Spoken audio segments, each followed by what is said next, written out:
serious, it's fun, it's your Catholic drive time. With Joe McLean and Emily Alcaraz. Joining us right now via Zoom chat is Dr. E. Michael Jones. He wrote a book called Libido Dominandi, and it is the book.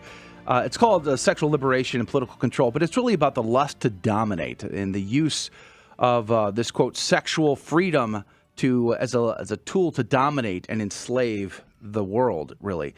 E. Michael Jones, good morning to you. Thank you for being on. Thank you. Thank you for having me. Because we have such limited time with you, there's so much we could go into. I know my team has a bunch of questions for you as well. I would personally like for you to start at the French Revolution and talk about the significance of what happened in the French Revolution that paved the way to a lot of what we're seeing in society today. Yeah, you began by talking about how sex released from marriage leads to violence. That's true. The French Revolution is a classic example of that. It started off as freedom from external oppression, and then it led to violence, the murder of the king, the guillotine, and so on and so forth. But there was a man who was involved in that, actually from the very beginning. The Marquis De Sade was in the Bastille. He was a producer of pornography, probably wrote the most famous piece of pornography in the 19th century. And at a certain point, he was obviously a supporter of the revolution. And at a certain point, he realized the revolution was being threatened by the Vendée, the Catholics who were marching from the West. And he wrote a kind of tract to get the revolution back on track. And he said, in order to do this, we need to incite passion. And in order to incite passion, he suggested that they display women naked in the theaters. Now, this is the beginning of what we would call the political use of sexual liberation, the political use of pornography. Pornography had been prevalent in France before the revolution. It led to the revolution. The libels against Marie Antoinette were one of the causes of the revolution. But the Marquis de Sade was one of the first people to understood that this could be harnessed. Like Ben Franklin, he's kind of like the sexual Ben Franklin. Instead of electricity, instead of lightning, it's going to be sexual desire, libido that can be harnessed for political purposes. That was the beginning of it.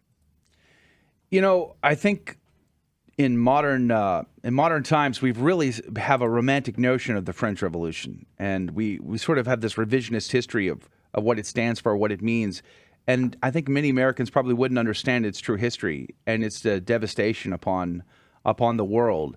But in reality, it was very devastating spiritually and on a societal level as well. Can you tell us now, bring us into American culture, Western culture? How has the French Revolution, what are the actual tangible realities that we're seeing today that can go back to that time?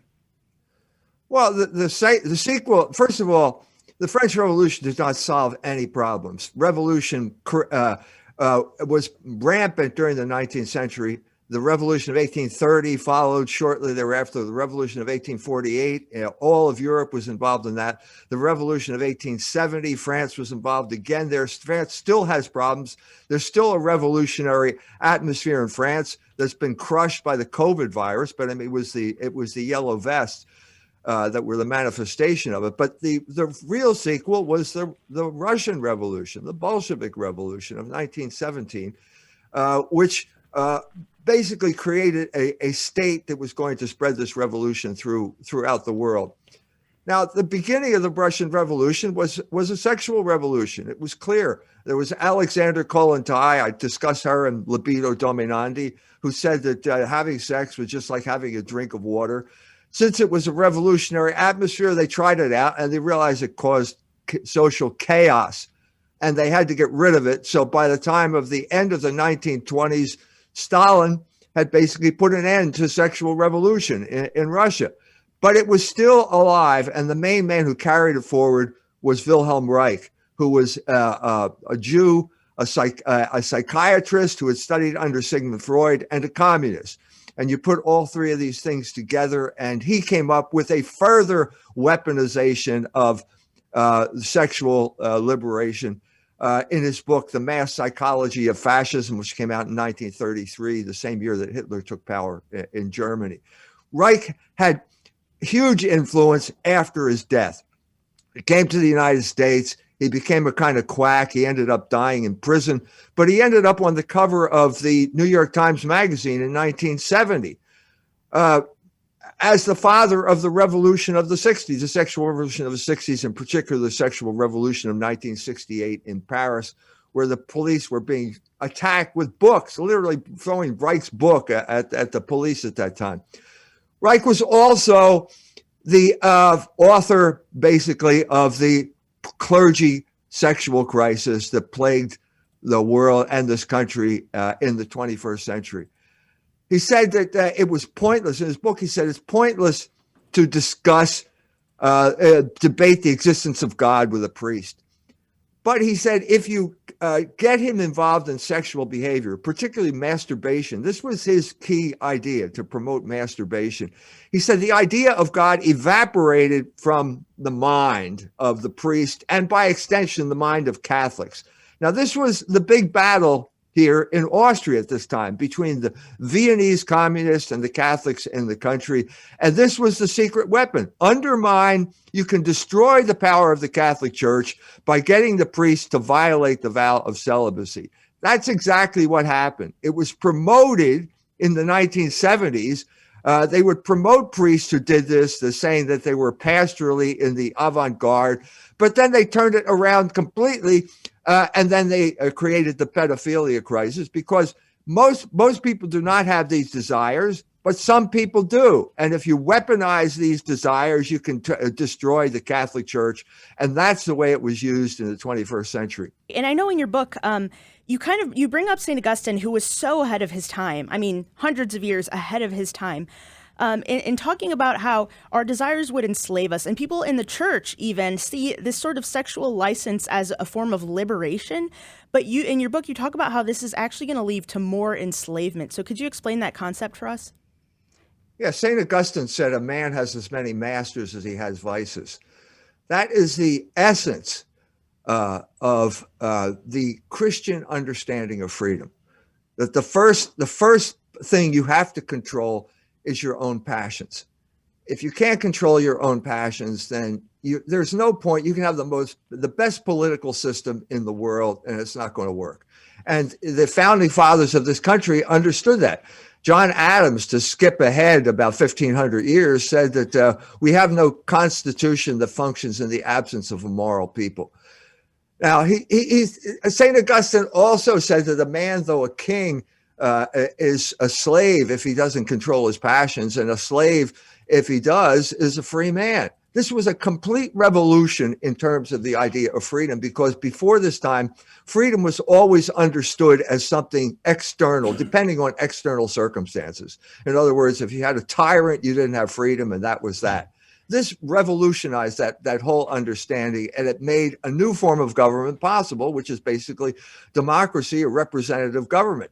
Now, the fact is that we are undergoing a challenge to representative government right now. We have oligarchs that are trying to abolish representative government across the world. And the main reason they have power is because of pornography. That's because pornography robs you of the right of the ability to control yourself. They can control you from the outside, and then once you're controlled this way, you don't even know you're controlled.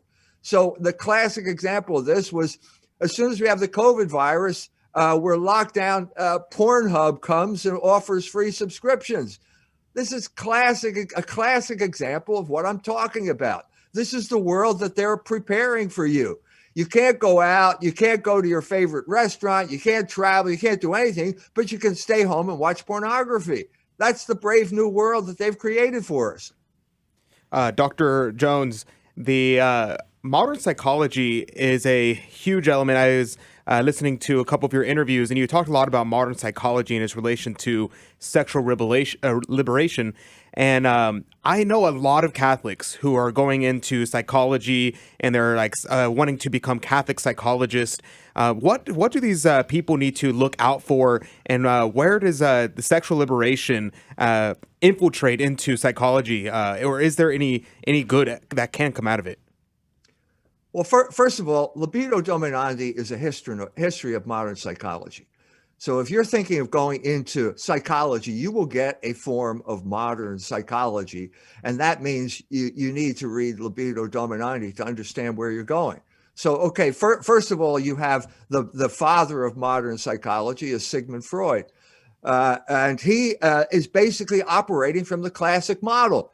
There are three parts to the soul, logos, ethos, and pathos. But what he does here is turn the soul upside down. So instead of having reason controlling passion, you now have passion in control of reason. And Freud, to his credit, had reservations about that, but Wilhelm Reich turned it upside down completely, and that's why he's a revolutionary. Then you have behavior psychology, and if you read the book, you'll understand how that evolved from sexual liberation in a figure like John B. Watson. And then you have the third form, which is the Carl Rogers type of psychology, which is basically a kind of compromise between the two of them, using social groups as manipulative efforts. And the classic example of how that impacted the church is when Carl Rogers showed up to give sensitivity training to the Immaculate Heart nuns in Los Angeles in the wake of Vatican II and wrecked the entire order. And at that point, psychology had a devastating effect on the Catholic Church. The best example is Eugene Kennedy doing a survey of the Catholic priesthood based on Erik Erikson's 6 stages or 7 stages of moral development. Stage number 5 is having sexual intercourse. If you don't have sexual intercourse, you can't be a mature person, according to Erik Erikson. Well, guess what? All of the religious take vows of celibacy. So they're all immature. This had a completely demoralizing effect on the clergy. They felt that they were all losers because some psychologists told them, and that led them to act on their sexual impulses, and that led to the pedophile crisis and the whole McCarrick story and the whole mess that we're in right now. Well, Dr. E. Michael Jones is our guest. We have about 6 minutes before the end of the show. But before we go on, I was wondering, what is a way that we can move forward? I know in the past we had the League of Decency, and that was the church's stance and able to have a little bit of control over the morality of the country. Is there any way back to that, and what went wrong? The Legion of Decency was one of the most successful operations the Catholic Church was ever involved in the United States of America. During the 1930s, 1929, the Catholic Church, the Hollywood invested heavily in talking pictures, and then the Depression broke out, and they needed money. And the Catholic lawyer who was lending him money, head of the Bank of America, said no.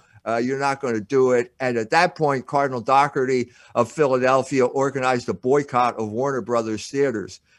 And at that point, Warner Brothers was losing $100,000 a week in Philadelphia alone of Depression-era money, which was a lot of money at that point. And they capitulated and they signed the production code. This was a battle. Those people understood. I'm talking about Joe Breen now, who was the main architect of this thing. He understood who the enemy was. He understood that the church had enemies. He understood that Hollywood was an enemy of the church, and they acted on it. This ended after the Second Vatican Council, when the church basically abandoned the Legion of Decency in favor of a production code. The group that did this was Hollywood, and the vehicle they did to break the code was a Holocaust porn film called The Pawnbroker. This was a Catholic-Jewish battle. We have to understand what it was. It was an ethnic battle, and the Catholic Church, because of Nostra Aetate, lost its nerve and could not engage in battle anymore in this battle over obscenity. And because they ran up the white flag in 1965, we are in the mess we are in today. Okay, but there's hope, because Libido Dominandi started circulating among a new generation, the 20-year-olds now, during last November. NoFap November was basically a grassroots protest against pornography, when these people woke up and realized that they were slaves to their passions, and that was not a good thing, and they were going to react against it by boycotting pornography. And the result was a true form of liberation. And I can testify. I talked to a guy yesterday. It's on BitChute, I think, interview with a man by the name of Cheyenne, who broke with a pornography habit a year ago during NoFap November and got married in the meantime and now has a child on the way. So it's possible to do this if you recognize who the enemy is. And secondly, if you understand that sexual liberation is a form of political control. E. Michael Jones is our guest. We have just about, 3 or 4 minutes left in our conversation with you, Dr. Jones. I wanted to bring up the use of pornography against the Palestinians by the Israelites. Can you tell us about that incident? What happened? Why did they do it? Yeah, 2002, I believe, once again, the Israelis invade Ramallah. This time, they take over the TV stations and they start broadcasting pornography from the TV stations. Now, why did they do this? Did they want to did the Israelis want to bring liberation to the Palestinians? I don't think so. That's not the way it works. This is proof, first of all, that pornography is a weapon. It's a weapon against people that they want to subjugate. Those people, I've said this, I've gave this talk in Europe, wherever I've given it. I gave it in Washington. Two times Palestinians were in the audience who said, yeah, I was there when it happened. Okay. And it's worse than you said. These people were confined to their homes. The only access they had was television to get information. If they went outside, there were snipers that were going to shoot them. This is proof that pornography is a weapon and it's a form of control. It's happened in Iraq. Once Iraq was conquered after the war in 2003, pornography flooded the country. It happened in Portugal in the 1970s after Salazar died. The country was flooded with pornography to get people off the streets. This is the point of pornography. It's not it's not entertainment, it's warfare. That's literally insane. And the first time I heard that, I thought that's just incredible. How could that be? Why would a country leverage pornography as a weapon against others? And when you come to realize what pornography does to the person and to society, it does to begin to make sense. It is a weapon of mass destruction for sure. And I have seen commentators say that the sign of a civilization that is falling apart is this sexual license. So, E. Michael Jones, do you see this as a commonality? And how do we fight against the fall of our civilization to sexual license? You have about a minute. You got about 45 seconds. Sorry. The proof. Why are people being banned from the internet, and why is pornography never part of the discussion of hate speech or anything else? It's because pornography is a form of control, and we have lost our ability to fight it. And the way you regain that ability and the way you regain political power is cutting off the pornography and getting your passions under control. It's that simple. All right, that's going to have to do it for E. Michael Jones. Libido Dominandi is the book. We're going to link to it. But check it out, get it, read it, pass it on. E. Michael Jones, thank you for your time today. God love you. You're welcome. All right, that's going to do it for hour number 1 of Catholic Drive Time. Hour number 2 is delayed till 9:10 Eastern. So if you can join us in the 9 a.m. Central, 10 Eastern time frame, we'd love to have you for hour number 2 of Catholic Drive Time. Otherwise, we'll see you tomorrow. Thank you for joining us on your Catholic Drive Time, where it is our pleasure to keep you informed and inspired. Join us Monday through Friday at the same time, right here on your favorite Catholic radio station. Don't forget to connect with us. Just go to facebook.com/Catholic Drive Time. Again, that's facebook.com/Catholic Drive Time. Be sure to share more than just us today. Share Jesus with everyone you meet. Bye now, and God love you.